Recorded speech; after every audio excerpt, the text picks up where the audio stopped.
Bonjour, dans la presse aujourd'hui, cette avalanche mortelle aux Deux Alpes à la une de 20 minutes, mais aussi du progrès, puisque ce piège a tué 2 élèves du lycée Saint-Exupéry de Lyon. Le Parisien aujourd'hui en France évoque déjà la piste d'une imprudence mortelle, puisque le risque d'avalanche était connu et la piste noire était fermée. L'enquête en dira plus tard, car pour le moment, tout le lycée est sous le choc de l'émotion. Le Parisien aujourd'hui en France, qui évoque aussi la grande inquiétude des Juifs après l'agression antisémite de Marseille et le débat de fond qui s'est ouvert sur le port de la kippa. Faut-il risquer de la porter ? C'est une question fondamentale de liberté, assure le journal. Même interrogation à la une de Libération, avec une question qui concerne l'ensemble de la société française, écrit Laurent Geoffrin dans son édito.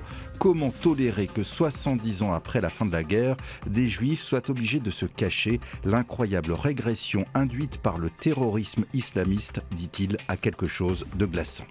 À la une du Monde, un Barack Obama au regard très décidé, le bras en l'air, à la fin de son ultime discours sur l'état de l'Union. Dans un style résolument optimiste, une leçon en la matière, selon cet article.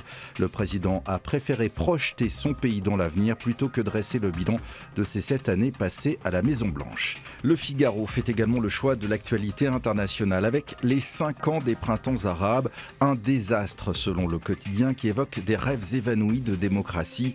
Les Échos reviennent également en détail sur l'évolution de la situation dans les 5 pays concernés, avec la Tunisie qui figure seule comme exemple réussi de transition démocratique.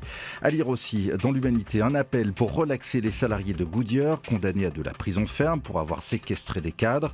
La Croix qui lance l'idée d'un revenu universel versé par l'État sans condition, l'idée du XVIIIe siècle qui retrouve des partisans dans la classe politique, à gauche comme à droite. À la une des Échos, l'inflation zéro, c'est la première fois depuis 60 ans que les prix n'ont pas augmenté en France et c'est en grande partie dû au prix du pétrole. Les Échos qui consacrent la photo du jour à la réouverture du bar Le Carillon à Paris. 9 personnes y avaient trouvé la mort lors des attentats. 2 mois après, jour pour jour, tout le monde a donc essayé de retrouver le sourire. C'est ainsi que l'on se quitte. À demain.